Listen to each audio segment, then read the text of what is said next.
నమస్కారం వార్తలకి స్వాగతం ముందుగా ముఖ్యాంశాలు కర్ణాటక రోడ్డు ప్రమాదంపై సీఎం చంద్రబాబు దిగ్భ్రాంతి రోడ్డు ప్రమాదంలో కర్నూలు వేద పాఠశాలకు చెందిన 3 విద్యార్థుల మృతి ప్రమాదంలో ప్రాణాలు కోల్పోయిన వేద విద్యార్థులతో పాటు డ్రైవర్ కుటుంబాన్ని కూడా ఆదుకుంటామని సీఎం స్పష్టీకరణ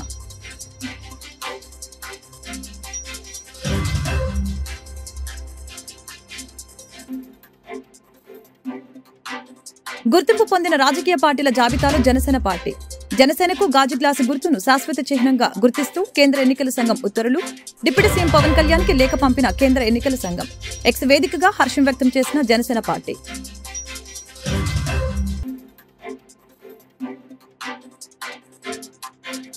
అమరావతి నిర్మాణానికి 11,000 కోట్ల నిధులు విడుదలకి హడ్కో ఆమోదం ఊపందుకోనున్న ఏపీ రాజధాని అమరావతి నిర్మాణం హర్షం వ్యక్తం చేసిన మంత్రి నారాయణ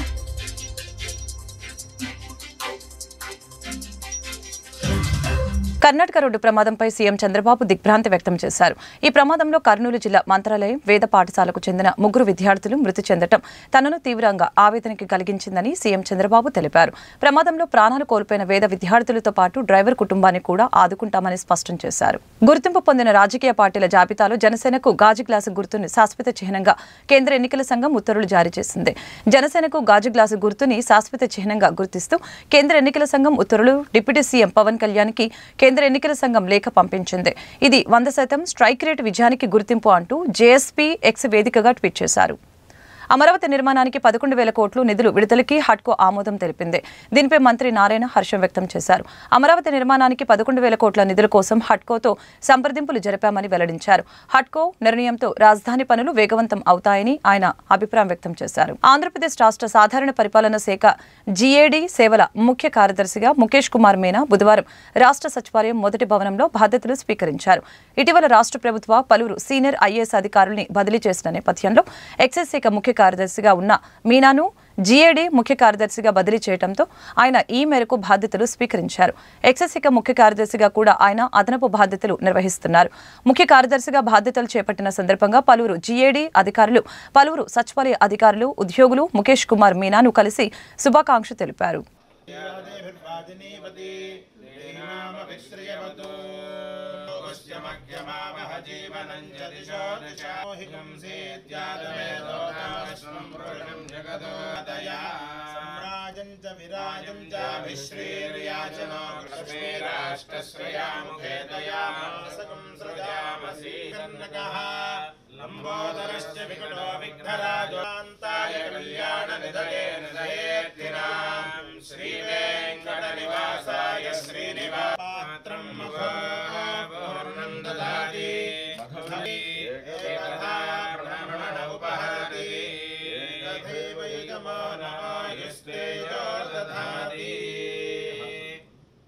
రాష్ట్రంలో ప్రధానమంత్రి సూర్యఘర్ ముఫ్త్ బిజ్లీ యోజనపై ప్రజల్లో పెద్ద ఎత్తున అవగాహన కల్పించేందుకు చర్యలు తీసుకోవాలని ప్రభుత్వ ప్రధాన కార్యదర్శి కె విజయానంద్ అధికారుల్ని ఆదేశించారు. ప్రధానమంత్రి కిసాన్ ఊర్జా సురక్ష ఏవం ఉత్థాన్ మహాభియాన్ పథకం కింద వ్యవసాయ రంగంలో సోలార్ విద్యుత్ ని ప్రోత్సహించేందుకు కృషి జరుగుతుందని సీఎస్ తెలిపారు. రాష్ట్రంలో ప్రస్తుతం 20,17,000 వ్యవసాయ విద్యుత్ కనెక్షన్లు ఉండగా విద్యుత్ ఫీడర్ల స్థాయిలో 1,00,000 పంపు సెట్లను సోలార్ విద్యుత్ పంపు సెట్లకు ఏర్పాటు చేసేందుకు కేంద్ర ప్రభుత్వం అనుమతించగా మరొక 2,00,000 సోలార్ పంపు సెట్లకు కూడా కేంద్రం అనుమతిచ్చిందని ఆయన తెలిపారు.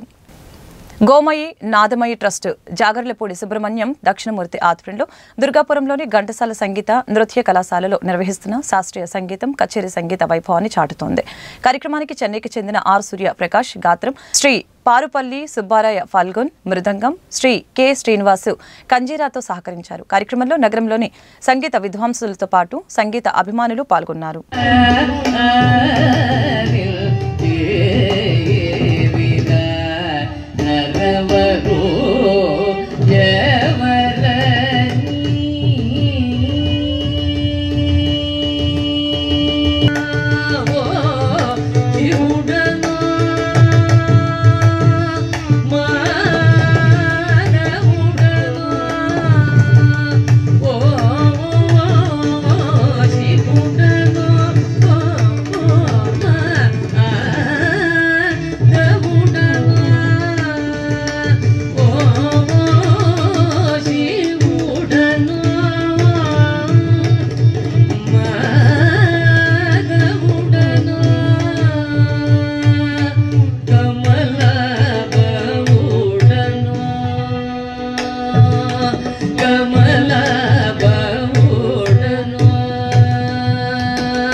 శ్రీ అయోధ్య బాలరామ ప్రతిష్ఠ వార్షికోత్సవం సందర్భంగా ఏర్పాటు చేయడం జరిగిందని, సహస్ర పట్టాభిషేకం 1000 కుండలతోటి అభిషేక కార్యక్రమాన్ని ఏర్పాటు చేయడం జరిగిందని, హిందువులందరితోటి రాముల వారికి అభిషేకం జరిపించడం జరిగిందని, హిందువులందరూ కూడా కులం అనేది పక్కన పెట్టి మనమందరం బంధువులం చేసుకోవడం కోసం ఈ కార్యక్రమాన్ని నిర్వహించామని హిందూ జనసంఘ్ నిర్వాహకులు తెలిపారు.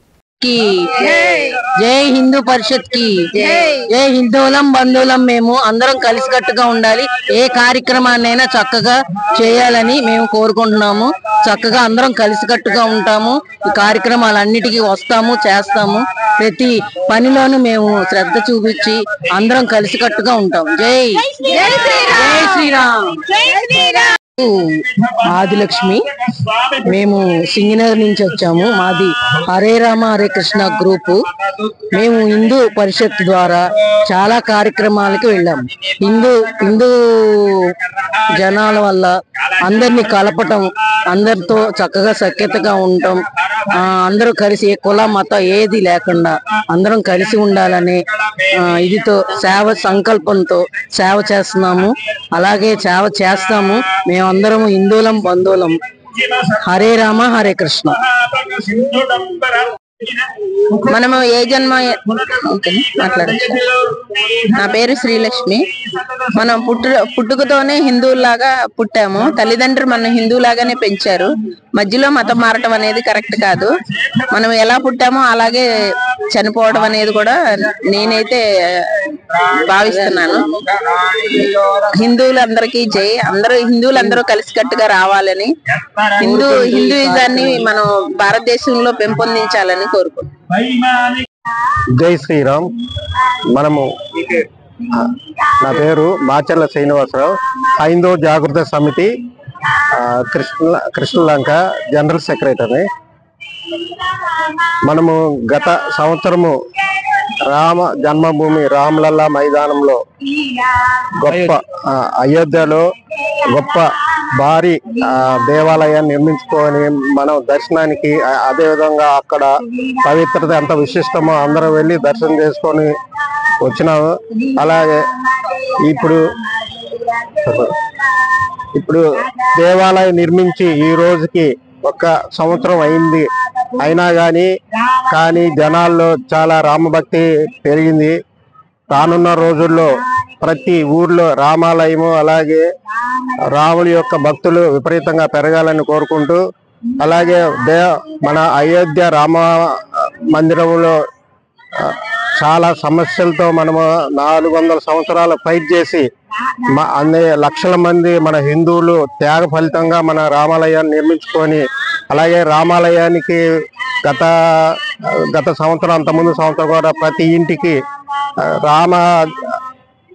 శ్రీరామ తీర్థ క్షేత్ర ట్రస్ట్ ద్వారా మనము 10 రూపాయల దగ్గర నుంచి 100 రూపాయలు, ఇంకా ఎంతైనా కానీ వాళ్ళ స్థాయిని బట్టి విరాళాలు ఇచ్చి మన రామాలయానికి కావాల్సిన కేవలం 23,000 కోట్లు కావాలనుకుంటే దానికి అదనంగా 46,000 కోట్ల దాకా మనం నిధిని సేకూర్చుకున్నాము. ఆ నిధి ఇంకా వస్తుంది. నా పేరు పాదర్తి శ్రీధర్, విజయవాడ. నేను హిందూ జనసంఘ్ కార్యకర్తని. ఇవాళ ఈ కార్యక్రమం ఏంటంటే, అయోధ్యలో బాలరాముడి ప్రతిష్ఠ జరిగే సంవత్సరాల సందర్భంగా ఇక్కడ బాలరాముడి కళ్యాణం చేస్తున్నాము. మా సంఘం యొక్క ముఖ్య ఉద్దేశం ఏంటంటే, సనాతన ధర్మానికి, హిందువులకి ఇతర మతస్థుల నుండి కలుగుతున్న ఇబ్బందులను, హిందూ మతస్థులు నిద్రలో ఉన్నారు, గాఢ నిద్రలో ఉన్నారు. వాళ్ళకి జరుగుతున్న అన్యాయాలు వాళ్ళకి తెలియదు, గుర్తించట్లేదు. వాళ్ళ హిందూ ఐక్యత కోసం, హిందువుల్ని ఏకీకృతం చేయాలనే ఉద్దేశంతో మా సంస్థ ఏర్పడింది. సనాతన ధర్మానికి జరుగుతున్న అన్యాయాన్ని, హిందువులకు జరుగుతున్న అన్యాయాన్ని, హిందువుల అందరినీ ఈ కార్యక్రమానికి పిలిచి ఐక్యంగా ఏర్పడాలని, సనాతన ధర్మాన్ని తెలియజేయాలని ఈ కార్యక్రమాన్ని మేము చేస్తున్నాము. జై హిందూ సంఘ్. జై శ్రీరామ్. జై శ్రీరామ్. జై శ్రీరామ్. జై జై శ్రీరామ్. జై శ్రీరామ్. జై శ్రీరామ్. ఈరోజు మన భారతదేశంలో మన అయోధ్య రామాలయం నిర్మించి ఈ రోజుకి సంవత్సరం పూర్తయిన సందర్భంలో మన విజయవాడ ఘంటసాల కళ్యాణ మండపంలో ఈరోజు హిందూ జనసంఘ్ ఆధ్వర్యంలో రాముల వారి సహస్ర ఘటాభిషేకము, సహస్ర జలాభిషేకము మరియు స్వామివారి కళ్యాణము జరిపించుతున్నాము. కావున ఈ కార్యక్రమంలో 50 మంది హిందూ బంధువులందరూ కూడా పూనుకుని అత్యంత వైభవంగా జరుగుతున్నది. కావున 50 మంది కూడా ఈ రోజున ప్రతి ఇంట్లో కూడా రాముల వారి పటం ముందు ఒక దీపారాధన చేసి మీ యొక్క మనసులోని కోరికలు కోరుకునే ఎడల మీకు సకల సౌఖ్యాలు శుభం కలుగుతాయని చెప్పి ఈ సందేహం పూర్తిగా తెలియజేయడమైనది. ఈ రోజున ఇక్కడ ఈ కార్యక్రమానికి కొంతమంది స్వామీజీలు కూడా రాబోతున్నారు. కావున భక్తులు కూడా ఇంకెవరన్నా రాదలుచుకున్న వారు ఉంటే ఈ కార్యక్రమం తిలకించి స్వామివారి కృపకు పాత్ర కావాల్సిందిగా కోరుతున్నాం. జై శ్రీరామ్, జై జై శ్రీరామ్. విజయవాడలో బాజిల్ గురుస్వామి గారు అంటారు, నేను గత 50 సంవత్సరాల మట్టి పెద్దపాదం చేస్తూ శబరిమల వెళ్ళి వస్తున్నాను. కాబట్టి అందరూ కూడా నన్ను బాజిల్ గురుస్వామి గారు అంటారు. కాబట్టి నిన్నే నేను శబరిమల నుండి వచ్చాను. ఈ కార్యక్రమానికి ప్రత్యేకించి నన్ను ఆహ్వానించినందుకు ఎల్ఎన్ మూర్తి గారికి, ఈ కమిటీ సభ్యులందరికీ కూడా నా హృదయపూర్వక ధన్యవాదాలు, ఆశీస్సులు. శ్రీరామ్, నా పేరు శ్రీరాములు. నేను విజయవాడలో నివాసిస్తున్నాను. ఈ అయోధ్యలో శ్రీరామచంద్రమూర్తి ప్రతిష్ట జరిగిన సందర్భంగా, సంవత్సరం అయిన సందర్భంగా ఈ విజయవాడలో ఘంటసాల వెంకటేశ్వరరావు గారి కళాశాలలో, సంగీత కళాశాలలో ఈ సహస్ర ఘటాభిషేకం కార్యక్రమాన్ని ఈ పెద్దలు, హిందూ జనసంఘ్ పెద్దలు కార్యక్రమం చేపట్టారు. ఇది ఎంతో బాగా జరుగుతుంది. అభిమానులు, హిందువులు అందరూ ఈ కార్యక్రమంలో పాల్గొంటున్నారు. మరి ఈ కార్యక్రమానికి శివస్వామి గారు కూడా వచ్చి, వారి తాళాయిపాలెం ఆలయం యొక్క శివస్వామి గారు వచ్చి సందేశాన్ని ఇస్తారు. అది కూడా అందరూ విని సంతోషించవలసిగా కోరుతున్నాము. ఈ కార్యక్రమం చేపట్టిన పెద్దలకు అందరికీ నా అభినందనలండి.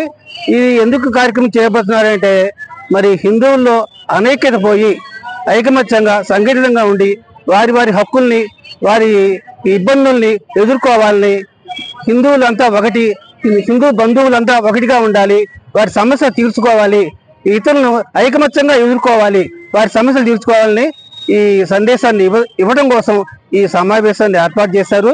ఈ బాగా జరుగుతుందండి. చాలా మంది జనం వచ్చారు. ఇంతటితో నేను సెలవిస్తాను. పేరు రవికిరణ్, హిందూ జనసంఘ్ కార్యకర్తని. ఇవాళ ఈ కార్యక్రమం మనం ఇక్కడ చాలా బాగా చేసుకుంటున్నాం. సంవత్సరం అయింది ఇవాళ మనకు అయోధ్యలో బాలరాముడు ప్రతిష్ఠ జరిగి. దీని మూలంగా మన సమాజానికి రాముల వారు ఇచ్చిన సందేశాన్ని ఇంకొంచెం ముందుకు తీసుకెళ్లాలని, అలాగే మన భావితరాలకి మన ఏదైతే సనాతన ధర్మాన్ని అందించడం కోసం మన అందరినీ ఇవాళ మన మీద జరుగుతున్న దాడుల్ని నుంచి మన హిందువుల్ని మేల్కొలిపి వాళ్ళందరినీ ఏకతాటిపై తీసుకురావడం కోసం ఇటువంటి కార్యక్రమాలని హిందూ జనసంఘ్ నిర్వహిస్తుంది. దయచేసి ప్రతి ఒక్కరూ ఇవాళ జరుగుతున్న సమాజంలో జరుగుతున్న మన మీద జరుగుతున్న ఈ తెలుసుకొని ప్రతి ఒక్కరూ జాగృతమై మన ధర్మాన్ని ముందుకు తీసుకెళ్లాల్సిందిగా కోరుతున్నాం. జై శ్రీరామ్. నా పేరు రావెళ్ల చంద్రశేఖర్. మేము హిందూ జనసంఘ్ ద్వారా ఈ రోజున బాలరాముడి యొక్క యానివర్సరీ డే జరుపుకుంటున్నాము. దీని ద్వారా రాముల వారికి శాస్త్ర ఘటాభిషేకం చేస్తూ, తద్వారా హిందువులందరినీ ఒక వేదిక మీదకి తీసుకొచ్చి ఈ హిందువులుకిను ఈ సనాతన ధర్మానికి, మన ధర్మానికి జరుగుతున్న ఒక డ్యామేజ్ని నుంచి రక్షించడం కోసం అని చెప్పి హిందువులందరినీ కూడా జాగృతం చేసి మనందరం ఒకటిగా ఉండి మన హైందవ ధర్మాన్ని, మన సనాతన ధర్మాన్ని రక్షించుకోవటమే ధ్యేయంగా ముందుకు నడవాలని చెప్పడమే ఈ యొక్క ఉద్దేశం. శ్రీరామ్. నా పేరు లక్ష్మీ నరసింహమూర్తి. హిందూ జనసంఘ్ లో నేను కూడా ఒక కార్యకర్తని. హిందూ ధర్మం ఈరోజు ఉన్నటువంటి యొక్క ఇబ్బందుల నుంచి, హిందువులకి రక్షణ లేని స్థితిని దృష్టిలో పెట్టుకొని హిందూ జనసంఘ్ అనేటువంటి సంస్థని స్థాపించడం జరిగింది. కులం మన గడప వరకే, బయట మనమంతా హిందువులం, బంధువులం. మనకి కులం అనేది వద్దు, మన ధర్మమే మనకి ముద్దు అని చెబుతూ ప్రతి హిందువు మన బంధువే అని ఒక నినాదంతో హిందూ జనసంఘ్ని స్థాపించడం జరిగింది. ఈ యొక్క హిందూ జనసంఘ్ చేసే ప్రతి ఒక్క కార్యక్రమం కూడా, ఏ కార్యక్రమం చేయండి, పోయిన నెలలో నవంబర్ నెలలో హిందూ వనభోజనాల కార్యక్రమం చేయడం జరిగింది. అక్కడ ఒక 1000 మంది హిందువుల్ని సమకూర్చుకొని వాళ్ళకి ధర్మ పరిరక్షణ విషయాల గురించి చెప్పి అన్నదాన కార్యక్రమం ఇక్కడ చేయడం జరిగింది. వనభోజనాలు చేశాం. అలాగే అదే స్ఫూర్తితోటి ఇప్పుడు అయోధ్య బాలరామ ప్రతిష్ట వార్షికోత్సవం ఆ కార్యక్రమాన్ని పురస్కరించుకొని ఇక్కడ సహస్ర ఘటాభిషేకము, కళ్యాణము, పట్టాభిషేకం కార్యక్రమాన్ని ఇక్కడ సంకల్పించి ఈరోజు చేస్తున్నాం. ఈ కార్యక్రమాన్ని ఏ కార్యక్రమం హిందూ జనసంఘ ఏ కార్యక్రమమైనా చేయనియండి, దాని ముఖ్య ఉద్దేశం ఒకటే, హిందువులందరినీ ఏకతాటి మీదకి తీసుకురావాలి, హిందువులందరిలో చైతన్యం తీసుకురావాలి, హిందువులందరూ వారి యొక్క ధర్మం పట్ల బాధ్యత అవగాహన పెంపొందించుకొని ధర్మ పరిరక్షణ కోసం కృషి చేయాలి అనేటువంటి యొక్క సంకల్పంతో హిందూ జనసంఘ్ ఈ కార్యక్రమాలు చేస్తోంది. జై శ్రీరామ్. నా పేరు అన్నదాన వెంకటేశ్వర్లు. హిందూ జనసంఘ్ అనే సంస్థ పేరు మీద ఈరోజు అయోధ్యలో బాలరాముడి ప్రతిష్ఠ జరిగి సంవత్సరం అయిన సందర్భంగా ఈరోజు ఇక్కడ సహస్ర ఘటాభిషేకం అనేది జరుగుతుంది. అంటే 1008 ఘటాలతో రాముల వారికి అభిషేకం జరుగుతుంది బాలరాముడికి. ఆ సందర్భంగా మనం అందరం ఇక్కడికి వచ్చాము. ఇది సమాజ శ్రేయస్సు కోసం అని చెప్పి సమాజానికి ఒక మంచి మెసేజ్ ఇచ్చే ఉద్దేశంతో ఈ కార్యక్రమం జరుగుతోంది. ఇంకోటి, భారతదేశంలో హిందువుల యొక్క ఇబ్బందికరమైన పరిస్థితి, హిందువుల యొక్క ప్రమాదకరమైన పరిస్థితిని వివరించే ఉద్దేశం కూడా దీనిలో ఉంది. ఆ సందర్భంగా మేమేం చేస్తున్నామంటే హిందువు చైతన్యం చూసుకునే ప్రయత్నం చేస్తున్నాం. హిందువుల్లో మానసికంగా, శారీరకంగా, భౌతికంగా చైతన్యం తీసుకురావాలి. చైతన్యం తీసుకొచ్చి మనకు మనం రక్షణ కల్పించుకోవాలనే ఆలోచనతో ప్రధానంగా దీన్ని సంకల్పించడం జరిగింది. మనం చుట్టుపక్కల చూస్తున్నాం, అనేక రకమైన దాడులు జరుగుతాయి దేవాలయం మీద. గోమాతకు రక్షణ లేదు, హిందూ స్త్రీలకు రక్షణ లేకుండా పోయింది. ఇవన్నీ చాలా మంది తెలియదు, చాలా మంది ఇవన్నీ తెలియని స్థితిలో ఉన్నారు. వాళ్ళకి చెప్పడం అనేది దీనిలో ఒక ముఖ్య ఉద్దేశం. ఈ సందర్భంగా మేము ఈ విషయాలన్నీ తెలియజేస్తూ కొన్ని కరపత్రాలు కూడా మేము కొట్టించి పంచడం అయింది. ఆ ద్వారా వాళ్ళకి మిగతా విషయాలు అన్ని తెలుస్తాయి అన్నమాట. అది ప్రధాన ఉద్దేశం. మోపిదేవి శ్రీ సుబ్రహ్మణ్యేశ్వర స్వామి దేవస్థానం వార్షిక బ్రహ్మోత్సవాల పోస్టర్ని బుధవారం అవనిగడ్డలో ఎమ్మెల్యే మండల బుద్ధప్రసాద్ చేతుల మీదుగా ఆవిష్కరించారు. అనంతరం ఆయనను ఆలయ మర్యాదలతో సత్కరించి స్వామివారి ప్రసాదం అందజేశారు.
వార్త ముగించే ముందు ముఖ్యాంశాలు మరొకసారి. కర్ణాటక రోడ్డు ప్రమాదంపై సీఎం చంద్రబాబు దిగ్భ్రాంతి. రోడ్డు ప్రమాదంలో కర్నూలు వేద పాఠశాలకు చెందిన 3 విద్యార్థుల మృతి. ప్రమాదంలో ప్రాణాలు కోల్పోయిన వేద విద్యార్థులతో పాటు డ్రైవర్ కుటుంబాన్ని కూడా ఆదుకుంటామని సీఎం స్పష్టీకరణ.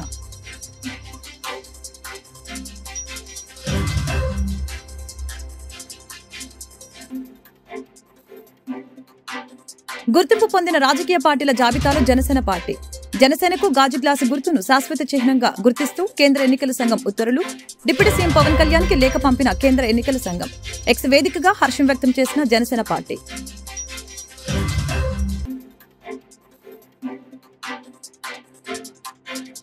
అమరావతి నిర్మాణానికి 11,000 కోట్ల నిధులు విడుదలకి హడ్కో ఆమోదం. ఊపందుకోనున్న ఏపీ రాజధాని అమరావతి నిర్మాణం. హర్షం వ్యక్తం చేసిన మంత్రి నారాయణ.